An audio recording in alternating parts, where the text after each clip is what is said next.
Before we jump into today's episode, I just want to say a massive thank you for Andy joining me on the Life Mode podcast. Andy's the type of guy who doesn't just show up. He shows up with depth, honesty, and genuine commitment to make a difference. In this conversation, he shares his depth in his career, journey working through criminal justice and the mental health space. A path most people don't even know existed, but one that plays a crucial role in holding our society together. I generally am grateful how he opened up, and not just about his work itself, but the mindset it takes, the emotional challenges, and the life he lives outside of all of it. What Andy does might not go unseen in public, but it works. They absolutely deserve recognition and respect. So Andy, thank you for your time, your honesty, the care you put into everything you do, and let's get into it. When I first met you at the gym, right, I did not even think that you'd be that kind of career path position of a job. I would have thought you'd be like a IT guy. Yeah, because that's the sort of the IT guy, because you seem like presentable, you're knowledgeable, and you sort of like spoke what you know and stuff like that. Like the way you sort of describe workouts and quite clear in words and stuff like that. So I would have thought you'd be like a nerdy IT guy. So when you said like, oh, I've got this interview with this prison or go to this individual, I was just like, oh, okay, what do you do? Are you like some police officer, cop or something like that? And then you told me like, oh yeah, you correct me if I'm wrong, is you go to a individual and then you diagnose what type of mental state they are? No, it's not quite like that. So we're because I'm a social worker, we don't diagnose anyway. To be diagnosed with anything, if it's a physical health, you need a physical doctor, or with mental health, it needs to be a psychiatrist who diagnoses. GPs can diagnose certain things. Our role is about trying to identify where somebody might have a vulnerability, because people end up in the criminal justice system for all sorts of reasons. It's not just that they're a bad person. Sometimes it's just in a bad situation. So our job is to screen that and try and identify those vulnerabilities at an earlier stage. Not to excuse what they've done, but to try and say, can we prevent this happening again? If we can identify vulnerabilities, can we support them through that process? And then hopefully put in measures in place to stop it happening again. Whether it's about mental health support, whether it's about drug and alcohol support, whatever that looks like for that person, if we can give them what the tools they need, and we may have been the only person they've ever spoken to about those kind of things. We may be the first person they've ever come across who's ever asked questions like, how are you? How can we help you? And particularly in a situation like a police custody, normally it's here's your interview. It's reminding you of your rights and things like that. And it typically people don't expect to go there and get help. And sometimes people have to get to that point of crisis before there's any kind of intervention, and we might be the first person they've ever seen who's actually asked questions about how are they and how can we help them. So that's quite interesting, because as a normal person, I would just presume like if a individual calls something, got arrested, go to in jail, and then they either get lawyer, or then the next thing is go to court.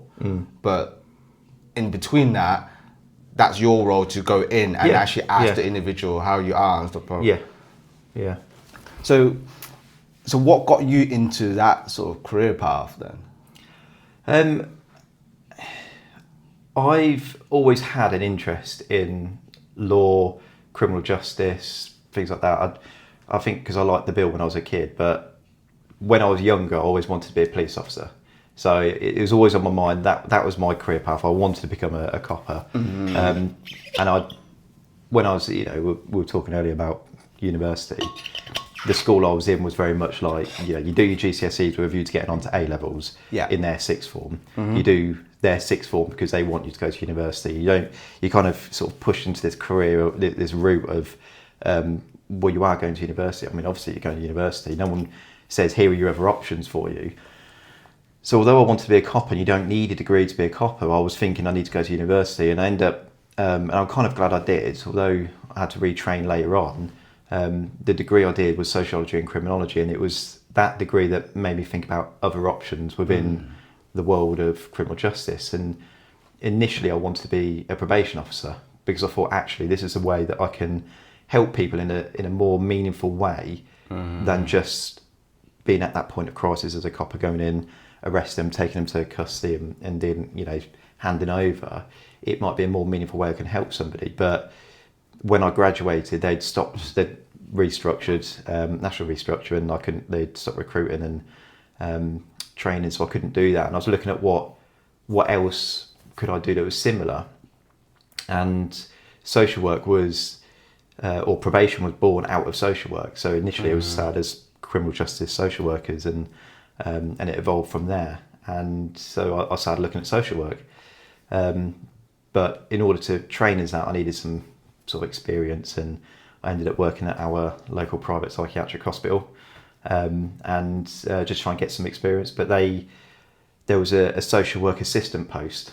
So I ended up going down this pathway of working as a social work assistant. They were saying they could put me through my training, and long story short, they didn't, and I had to go and do it independently, and work part-time to support that.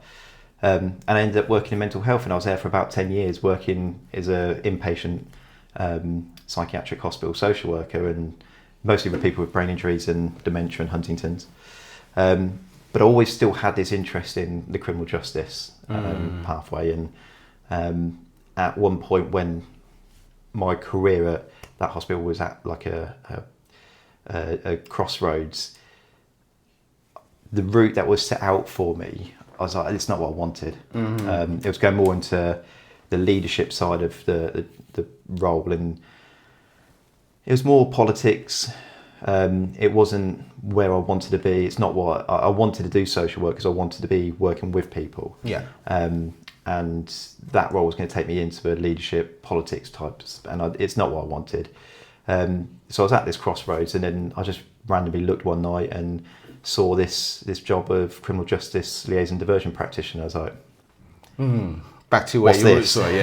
And so I looked at the role, and basically it was describing bringing all the areas of interest I had into one role. I was a social worker who could work in the criminal justice system, within a police environment, within the court system, with probation officers, and helping the individual who's at that point of crisis, or who's caught up with that, and we might be able to do something meaningful with them. So it's bringing lots of areas of interest into one role. So it's almost like I didn't know it existed before then, and it was almost like this role was created for me and for the areas of interest I had.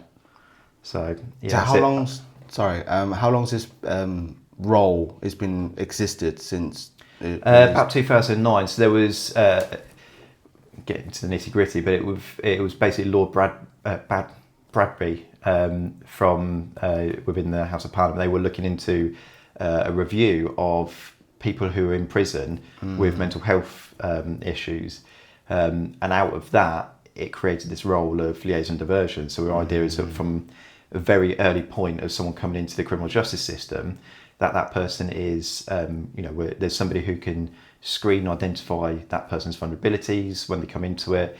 If there's something there that they might need support with, we can intervene.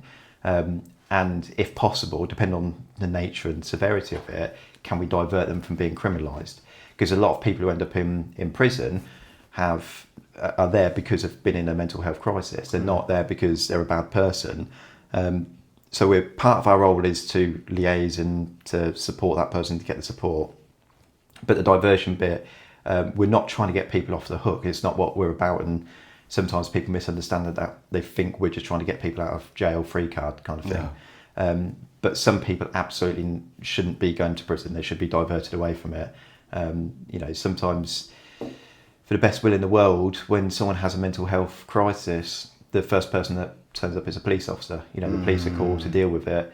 And sometimes the police can deal with it with taking them to A&E, but sometimes that person ends up in custody. Yeah. And that's where we come in. We'll try and speak to that person, do an assessment, and if needs be, divert them to hospital to get the support rather than criminalising that person. Let's get them some help. Yeah, because that's interesting, because now you just mentioned that. I remember, I can't remember what case it was. It was a teenager had a severe mental health issue. And I think they had a documentary saying you can see him on the camera on prison where he's actually like screaming out something, but he's like banging his head on that one. His mum, I think, was saying that he is clearly distressed or like have an issue of this mental health. And then he got to a stage where he actually ended up like passing away, sadly enough, in sort of in that area. So they just can't control themselves because with the mental health. But the police were like, yeah, he's just crazy. Yeah, that's just the thing. Yeah, like, and he had so many signs. People say that he was so many signs that he was mentally ill, and he can't control his body because it's the way he is. Yeah. So that's where your position is. Yeah, it is. And there's different roles within custody. And it's a world that not many people understand. And I think locally we've got a good way. It's taken a long time to get there, but we've developed good working relationships with our local police team, particularly in custody. And when someone comes in and they're presenting a certain way, we're normally called upon to have a look and see what's going on. Do we have access to their records, their medical records, so we can say, actually, this is what you need to be aware of.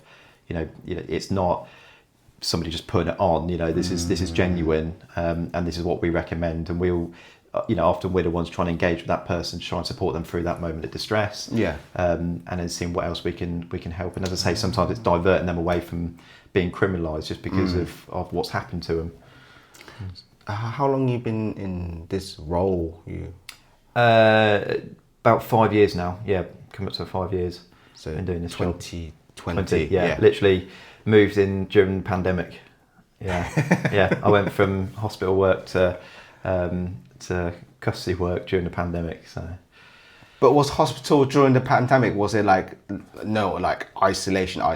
Then you thought, I'm going to change to something else. It was, or just the timing just appeared. It was just the timing. Yeah, it was just at that point. That was when the crossroads was coming up for me, and I was looking at where I was going to go and what pathways were there for me, and that's not what I wanted, and it just happened to be during the pandemic that I was looking. Well, you sort of described quite a lot of things like what you do and stuff like that. But if I say like in a typical week, what would your week be like? Yeah, typical might be a stretch because there's no such thing as a typical week really, because within custody alone, so I've got different roles. I've got my criminal justice liaison diversion role. I'm an approved mental health professional, often known as AMPS, and that role is where we assess people under the Mental Health Act and decide whether they need to be detained under the Mental Health Act, which is, most people think of as being sectioned. So that's one of my roles. There's a teaching role that I do.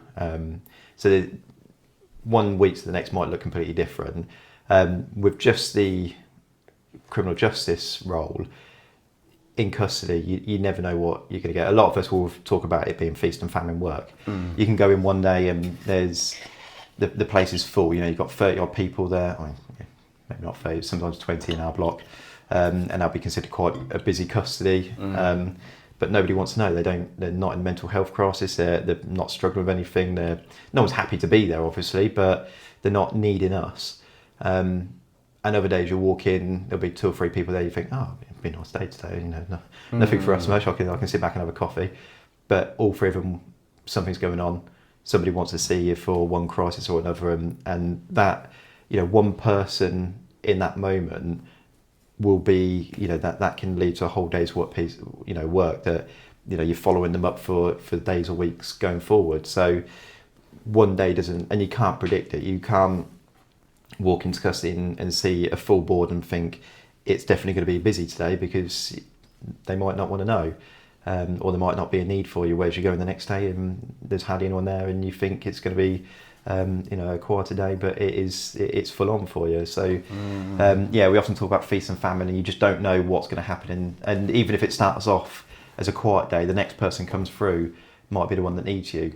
So you just can't. It's work you can't predict. You can't predict it, yeah, by the sounds of it, because obviously it's just a human nature in that. Yeah. Anything could be happening at any given moment. The police are called to go out and deal with it. Somebody ends up in custody, and it's us that needs to be involved. Yeah. It's a human thing. Something that I can relate, where my family used to run a Chinese takeaway. You prepare as much food as you can. You think, today's going to be busy. Then nobody comes. Yeah. And you're like, oh, crap, okay. So it really depends on the scenario or the timing, isn't it? Yeah, there's things that we kind of know. We know, like, there's some patterns that you can predict, like payday weekend. You know, if you work in the weekend shift, you know, on the Saturday morning you're going to go into custody, and there's going to be lots of people with very sore heads. You know, have been pulled off, you know, have been out clubbing or had one too many, and they're all there with hangovers. There's something to do with alcohol. So, you know that's what you're going to be walking into typically on the Saturday. That's interesting, that is. Yeah, because we probably look at that, it's like, it's near payday, people's going to buy some Chinese from us. Yeah, so you guys like, it's near paydays, people's going to get drunk and getting like whatever situation to get into. Yeah. Okay. So, would you be able to share like a moment of your current career that has a very lasting impact? Yeah, I mean, well, there's lots of little moments that you have that can leave an impression more than others. So it's not always one big thing that's happened. It'll be lots of little wins. Yeah. Which one stands out for you there? One that comes to mind often when I'm thinking about if I've made a difference, you know, because you always like to think you've made a difference, but you never really stop to think about it. And what I have done before, one that makes a difference, there was a young female came into custody once, and she was in for quite a serious offence. It was an allegation of stabbing her partner, and you see on the board, you know, GBH of intent, and you're like, oh, okay.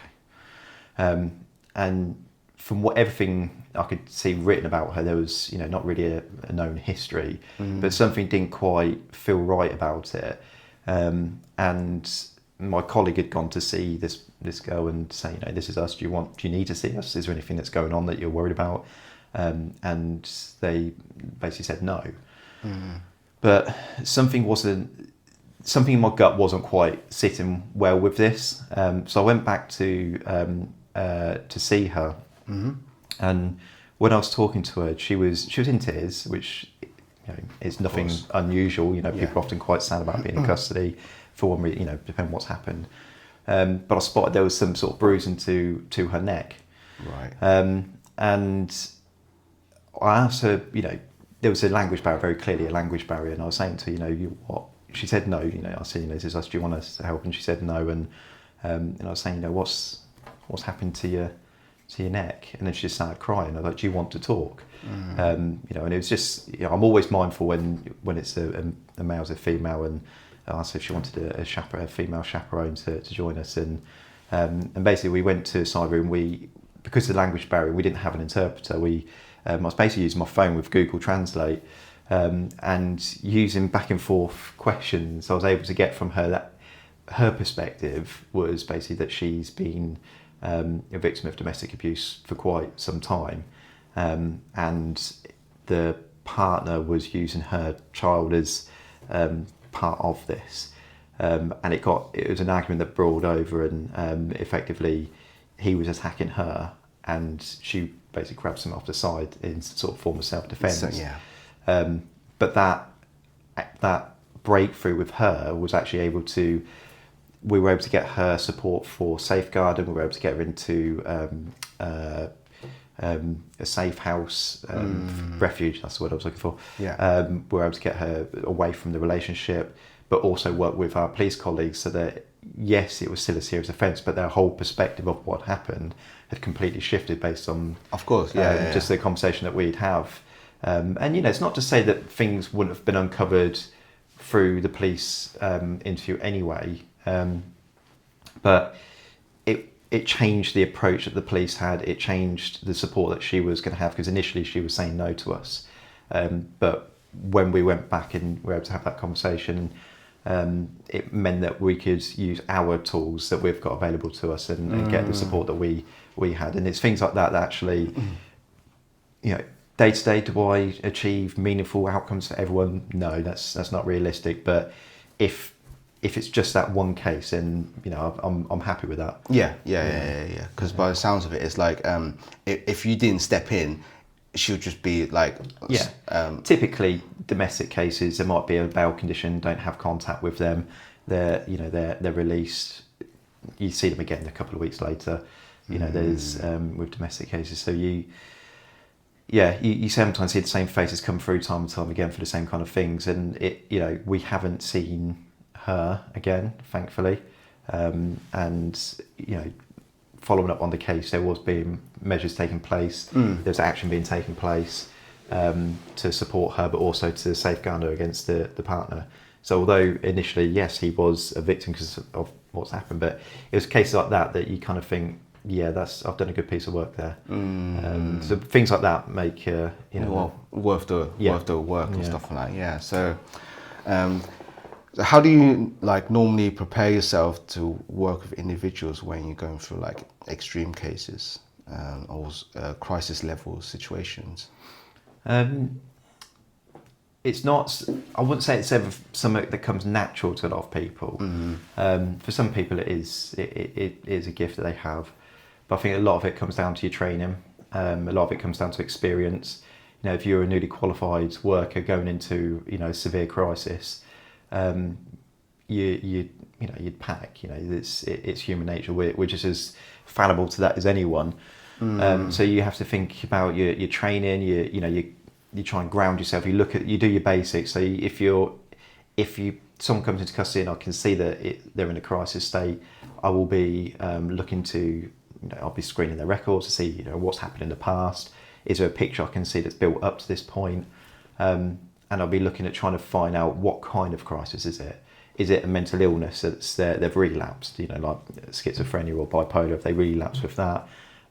Is it autism and they're sort of in a meltdown with what's going on? And it's overstimulus and they're struggling to process the world around them.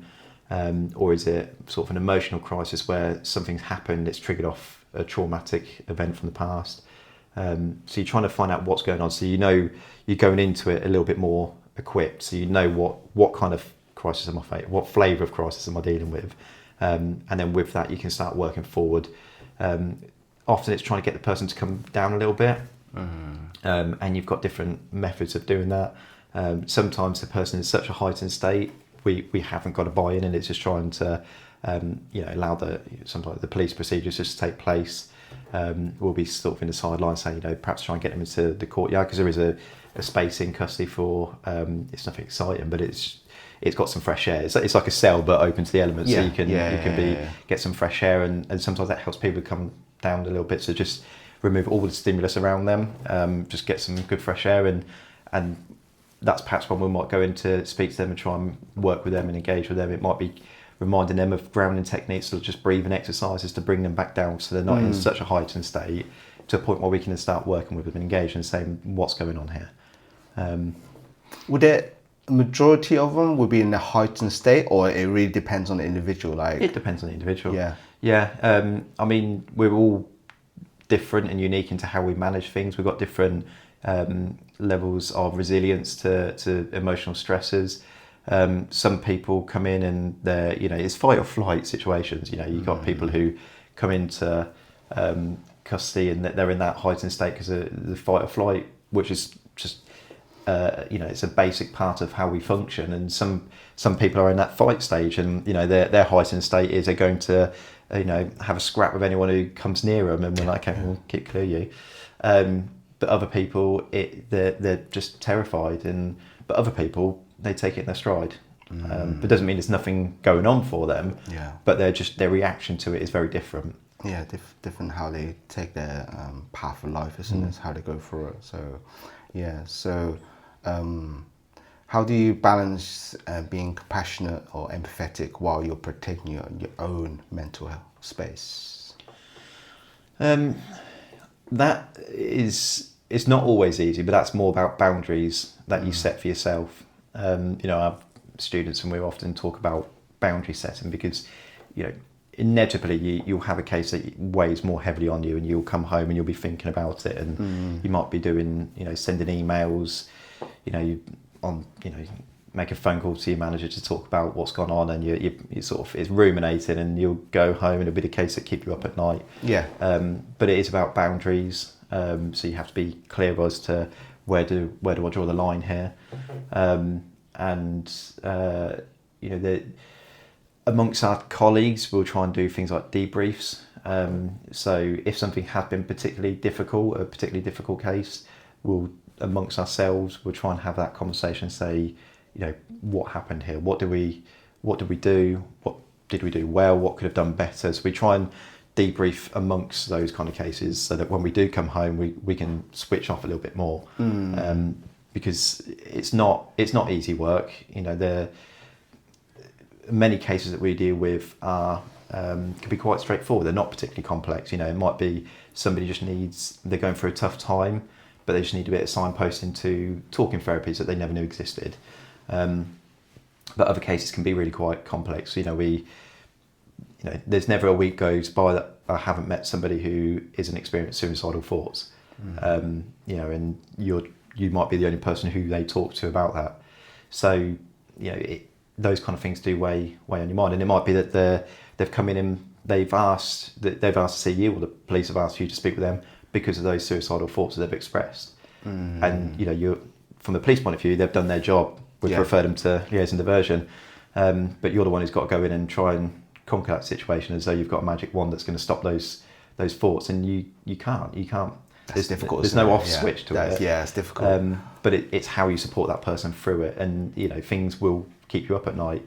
So it is about having boundaries. It's about remembering your basics, your training, thinking about what's in your toolkit, what options do I offer this person, and then speaking with your colleagues about it. That sounds really difficult because, if you build that rapport with that individual and you have a good sense of connection towards it, and it goes to the direction that you don't want to go, that's a very difficult pill to swallow, isn't it? Yeah. So let's say you have a heavy day, and how do you trying to switch it off, or even trying to work your way around releasing that tension out of you? There are many days that are like that, and you just come home and you just feel absolutely deflated because for me, I can go into a bit of a zombie mode, and sometimes I end up doom scrolling, and I'm not even registering what I'm looking at. I'm literally my phone's in my hand and my fingers moving out. I'm not even looking at it. I'm just I'm a zombie, and that's just because days like that, I don't have the mental energy left by the end of the day. But that isn't necessarily a bad thing. You're taking that moment, even if it's just 10-15 minutes of doom scrolling, it just switches my brain off, so I'm not focused on it. But there are other things that I would try and do that would be a bit more meaningful. Often I'll have just calm music on. It is a form of mindfulness. People misunderstand what mindfulness is. It's about, a lot of people just think of it as being sitting there meditating, and that's your traditional mindfulness. But that's just, mindfulness is whatever it means to you, about being present in the moment and just being you and forgetting about other things and just switching off, and just focusing on what's happening in that moment. And for me, when I do that, if I come home, I'll have some calm music on, or even just nothing, just sit in silence for a little bit, just to decompress from what's happened. But then other times I used to go to the cinema a lot. So, what I would do is if I had a particularly bad day, I'd go to the cinema, because I had one of those cards that you just go and see as many films as you want. By the time I finish watching the film, it's kind of forgotten about. I've come out with a different frame of mind. I'll just go straight from work. Sometimes it is about seeing friends, getting out and just sort of letting off some steam. So there's different ways and different ways of doing it that you can just try and switch off completely. And it is talking to people, amongst friends, amongst family, colleagues. I'm lucky that I work in a team where we do check in on each other. If we've had bad days, we've got some colleagues that we do know this is not you've had a bad day, and we will check in on each other. So we are in a good team that we will do that with each other. So it is helpful. Do you find it personally when you speak to an individual or speak out your issue or situation, be easier to sort of relieve yourself, or it's just varies on what sort of topic and stuff like that? It does vary. It's easier talking to friends that are colleagues who know what you're going through as well, because you talk to people who don't know that world and don't know what it's like to work in that world where you've got people who are at such high risk, and you've got that on your shoulders. Having those conversations with people who know that field, who've worked in it, who they understand it, that makes a difference. Because speaking to your friends is great, but they don't always understand that, not on that same level. And so it is more helpful speaking to friends that are colleagues. You can have those more direct conversations with. That's nice to have a good team or backup that you can go. It is really important, because there are teams out there who don't have that, where there's more isolated work. They don't have such good teams. They're not as cohesive, and so I'm quite fortunate I have that with mine. No, I can relate to that one, because I've worked in quite a few different warehouses, and people, they say there's a support, but when you go out and just do your thing, you just feel so isolated, and you feel if there's an issue, they talk about it, you're like, I'm too busy to listen to that. Yeah. So that's just management difference and stuff like that. So I've known you through gym. Yeah. So we're both quite gym enthusiasts. Yeah. Yeah. So we had a conversation before where you used to be really, really fit. So what got you really, really into the stuff you did before? Is it a part because it's more a mental state training for yourself while you're working? Because you when you told me when we spoke, is you did a lot of different Tough Mudder or I've done a lot I've done half marathons, one full marathon, lost count of how many Tough Mudders I've done, rat race, dirty weekends, lots of those obstacle runs. Yeah, did quite a few. I didn't always start off wanting to do them. That wasn't the goal. In fact, without going too deep into my past, there was times when I was my upbringing was difficult. There's bullying at school, and home life wasn't always as easy. And I basically developed, which I look back now as a mental health professional, I know I had bulimia as a teenager, and at one point I know that had I'd seen somebody at that point, the likelihood is I would have been diagnosed with anorexia, and but my weight has yo-yoed quite significantly many times over the years, and so I got into it actually not in a particularly healthy way. I was in a mindset of, I need to lose weight, I'm too big, I need to lose weight, and I'd spend 2 hours on a cross trainer, and I'd only be surviving off innocent fruit smoothies, and at one point I went down about 3-4 stone in as many months, but a few months later I'd be straight back up. So it's not always been the healthiest way, and I think over time I've tried to manage that in different ways, and I never saw I had help with it in a formal way. I was fortunate that my situation changed. I was in a friendship group that made a difference, and sort of accepted me for who I was. They didn't care about my size. It wasn't even on their radar.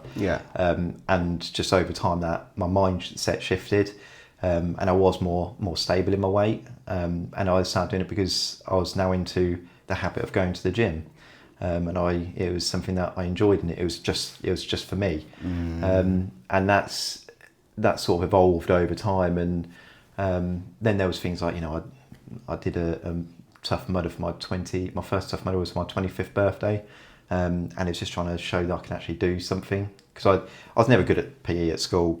I was always in the bottom groups, and for me it was just a way of showing myself I can actually do this. And similarly with my first half marathon, that was about me proving to myself I can do this.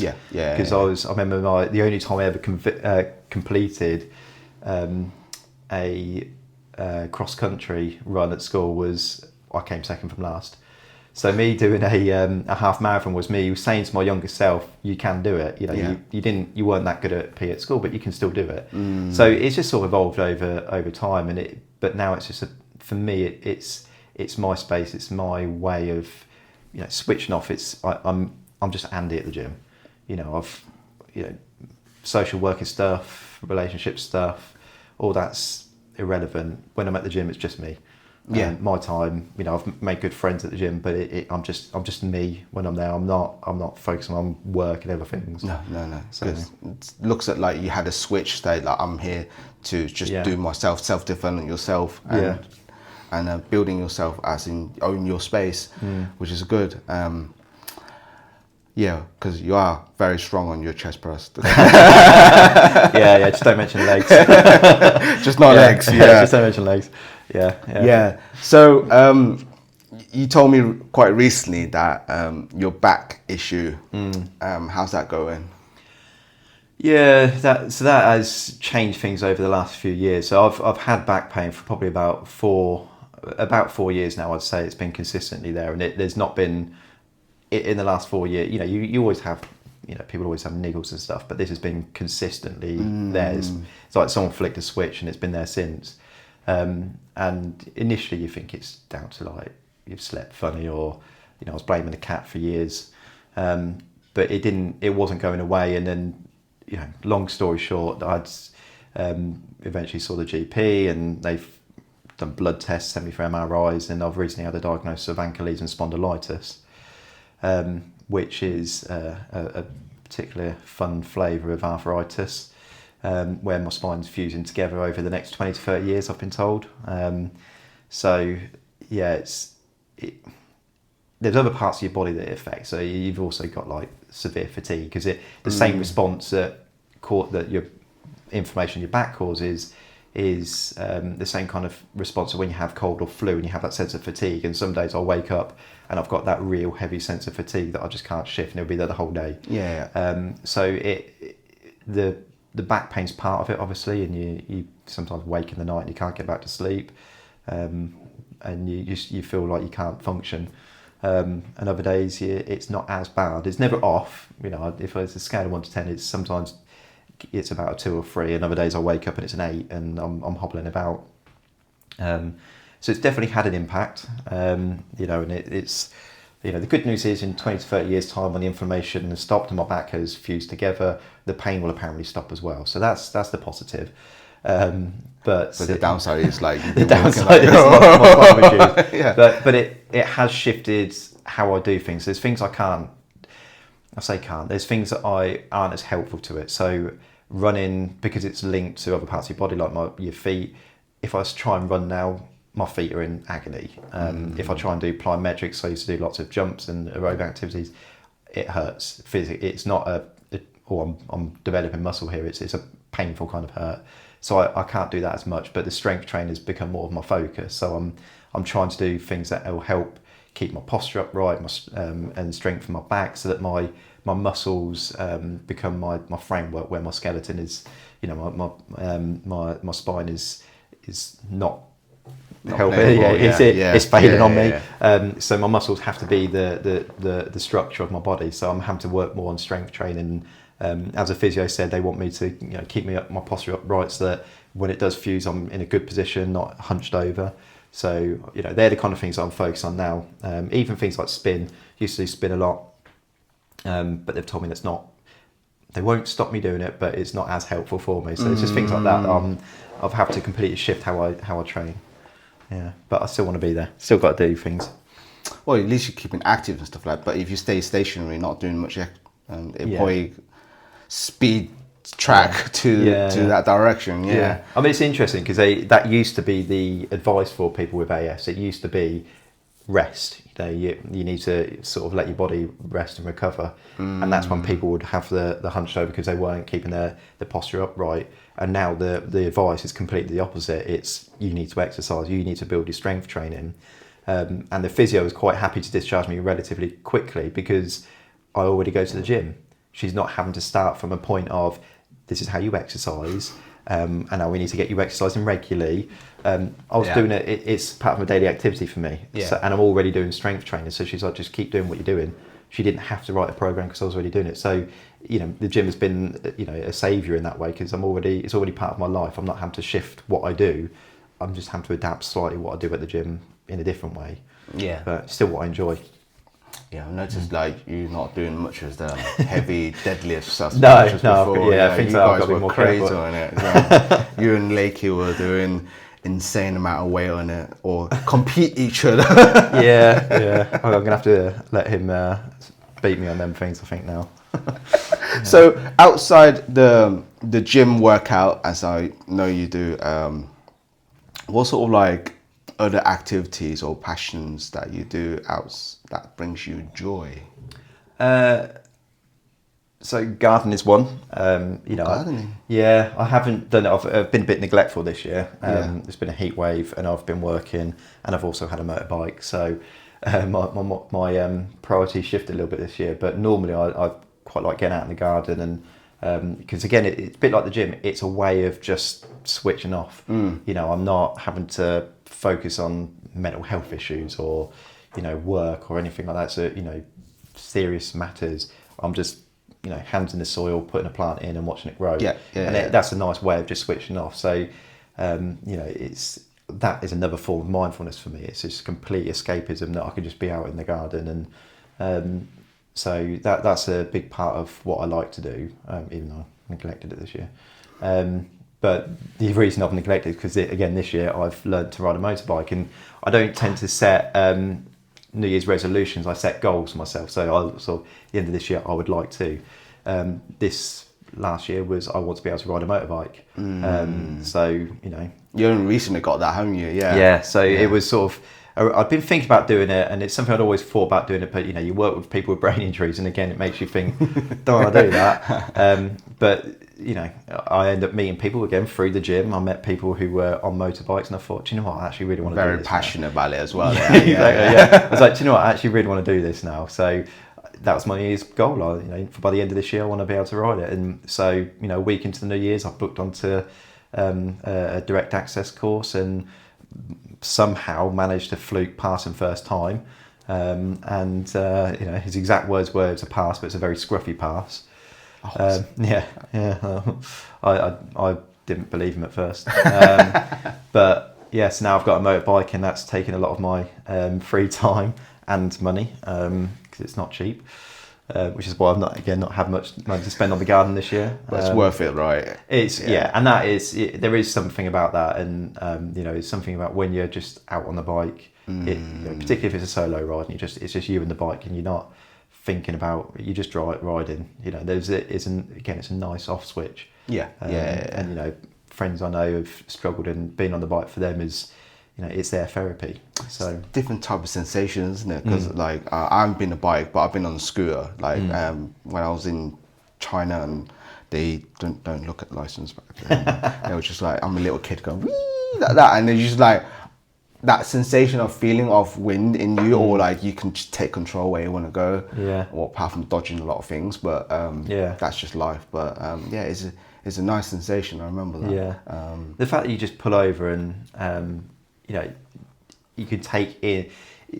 People often talk, you're riding along. When you're on a bike, you can smell what's around you. You go through a forest, you can smell the forest. Yes. You go through a little town, you can smell the bakery in it. There's things like that. It's your body's doing a lot of work with when you're riding a bike. You move it, so you're feeling the corners, and you're feeling the wind. And when you're in a car, you're very much protected from all of that. On a bike, it's your whole senses are alive from it, and it's a completely different experience. It's easy to pull over and take in the sights, whereas a car, you just go in A to B. With a bike, it's different. You're riding for the journey. You're not riding for a point, and that's a difference. Plus, you have to open all your senses when you're riding on a bike. Anyway, it's not like a car. Like if you bumped into something, it's a bump. But you're on a bike, one bump. Exactly. Exactly. Right. So what's something people often misunderstand understand about you? I think I can come across as a very confident person. Some people will see that as arrogance, but that's always been a bit of a shield for me, because again, going back to the times when I was bullied, the result of that is I have quite low self-esteem. I mentioned about the bulimia, I still have body dysmorphia. So every image of myself I see, if I was to look back at this later, every part of me that I look at, I think I'm in a negative frame of mind. I'm looking at myself thinking, I don't like how I look in that, and I look fat in that, or because I see love handles in that, and I'm always focused on things like that. And I have quite low self-esteem around things like that. So although people think I'm quite a confident person, put me in a room of 100 people, I can strike up a conversation, no problem. But I actually have quite a low self-opinion of me in terms of physically. And that's often on my mind quite a lot, and people don't necessarily notice that. And so when people think I'm being really confident, or for some people in the past have misunderstood it as being arrogance, it's actually a self-defense mechanism I learned from when I was being bullied. That I often thought, if I big myself up, I'm doing it in a humorous kind of way, but it's my way of sort of saying, if I'm making fun of myself in a way that if I'm making fun of myself, then it means it doesn't matter what you say, because I've already got I'll beat you to the punchline. Yeah. And people don't necessarily understand that's the backstory as to why I am the way. Your past shapes who you are as a person, and that's how I've evolved to be. So I can be a very confident person in many ways, but in other ways I'm actually quite I lack quite a lot of confidence in other ways.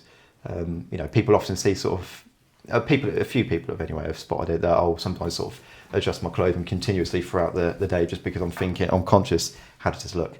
And for some people it's they'd say it's normal, but it's when it starts to preoccupy your mind space a lot of the time. So things like that they don't necessarily get, and so they'll misunderstand that confidence. Yeah, the way you shield yourself will sort of like be self-conscious about yourself, and because we all do. Even myself, like I'll probably look at myself after this recording. I look at myself like, oh, why did I position myself this, or why do I sit like this? And a lot of people come up to me, it's like, oh, you really fit, or you really like in shape and stuff like that. And there's me thinking like, yeah, I've got hair. Yeah, I got hair. Yeah, and it especially if your weight has yo-yoed over the time like mine has, because you look back at photos, and there's a number of photos I've got of me where I look back and I was like, I loved how I looked in that. And that 8 years ago, I really loved how I looked when I was at that point. But I knew how much effort and to an obsessive point it took for me to get to that point. And although I was actually finally at a point where I was happy, I couldn't sustain it. And when I get to a point, if I try and relax and be normal, then I end up looking at a point where I don't like how I look. How I survive with those kind of thoughts is by having a bit of false confidence with it. What I put out there in the world, it's quite not fake in a negative way, but it is, as I said before, it's a shield. Absolutely, yeah. I'll do the same thing with my workplace. Like I'll throw in a Chinese joke before someone does. Yeah. So when they say something about it, they won't feel as bad. Yeah. Because it's like, I was like, what? Because we used to work at Chinese takeaway, I used to deliver to pubs and stuff like that. So you get all type of different type of comments and stuff like that. Oh, your DVDs and stuff like that. I'm like, yep, I've got your whole family in the list. Which one you? So I've always been through that. So those kind of things, like through experience, just sort of adapt and stuff like that. You want to beat them to the punchline. It's always the case. Right, okay. So if someone it's trying to follow similar path to social work or mental health justice, what would you sort of like let them know in advance, sort of like, this is the rough idea, if you like this journey or not? I would say to them to know why you want to do it. It's not easy work. It doesn't pay particularly well. You've got to know why you want to do it in the first place. Whether it is social work, whether it is work, mental health work, it's a difficult field. You know, many of my colleagues are nurses as well, so that field of work, particularly, you know, when I think about my AMP role, you know, you're potentially putting people in hospital against their will, and you know, it's a very powerful position to have. It's the most powerful civilian role, and you're making decisions about whether someone is going to have freedom or not. You know, your criminal law, there's a court, there's a judge, there's a jury. AMP work, you're the one who signs that paper, and you know, you have to understand why are you going into that role in the first place. You know, and if you're not doing it for the right reasons, it's probably not for you. So understand why you're wanting to get into that work, because that will be, you know, the driving force of it. If you're whether you succeed in it, whether you want to stay in it, you know, it's tough work. So yeah, understand why you want to go into it. Right, this is going to be final question now. Almost there, done. Oh, got prepared. So, what kind of life are you trying to build yourself and now and moving forward? I think if you asked me about 10 years ago, that the answer to that would have been very different. I would have been more thinking, you know, high flying career pathway, and you know, I want to be the leader in whatever field I work in. I think in the last few years, you know, things like back pain, you know, different circumstances we've had, it shifts your mindset, and actually now I just want to be content. I'm not interested in high flying career. As long as I'm healthy and happy, that's the main thing for me now. It's not, you know, I'm not driven by wanting to be director of a company or, you know, high position in NHS or, you know, things like that. That's, if I end up there, fine, you know, but it's not my sole focus. It's now, you know, I'm happy with the life we've got. We're in a fortunate position.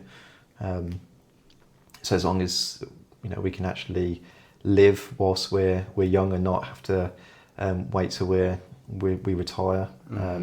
Yeah, so there's a few things that just happened in the last few years. It's just shifted my focus a little bit and made me actually think that I want to live rather than just function, rat race to retirement and live at that point. I want to be able to enjoy my life while I'm, and that's partly, you know, the whole motorbike thing. You know, it's I've wanted to do it, and you put things off. Well, why put them off? And Yeah.